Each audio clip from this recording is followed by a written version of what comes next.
তেল পোলাও করার জন্য পরিমাণ মতো তেল দিন। পরিমাণ মতো তেল দিয়ে দিলাম। তারপরে দিয়ে দিলাম গরম মশলা। গরম মশলাগুলো দিয়ে দিলাম। তারপরে দিয়ে দিলাম আদা রসুন একসাথে তুলে রেখে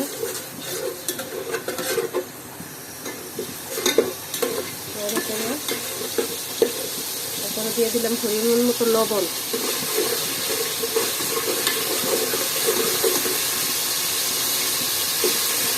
দিয়ে দিলাম তেল।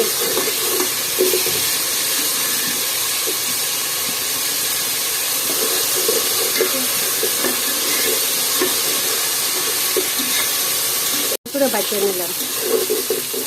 এরপরে চাল ডাইলে দিলাম, পোলাও চালগুলো ডাইলে দিতে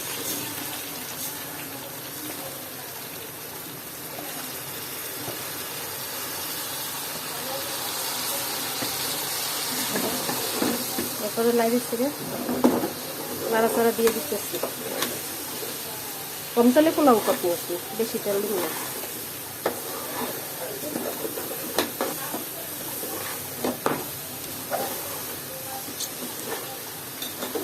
হয়ে গেছে, এখন পানি ঢেলে দেব পরিমাণ মতো।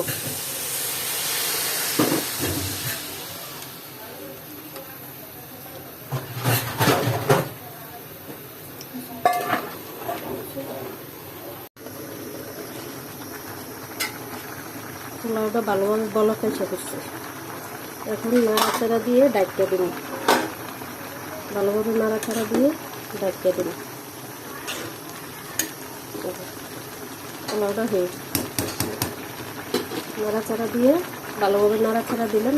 এখন ডাইকা দিন, এবার ডাইকা দিয়ে চুলার আঁচটা কমিয়ে দিন, একবার লো হিটে দিয়ে দিন। পোলাওটা হয়ে গেছে, এবার উল্টাই দিয়ে নামায় ফেলানো। উল্টাই দিয়ে নামায় গেলাম, পোলাওটা হয়ে গেছে।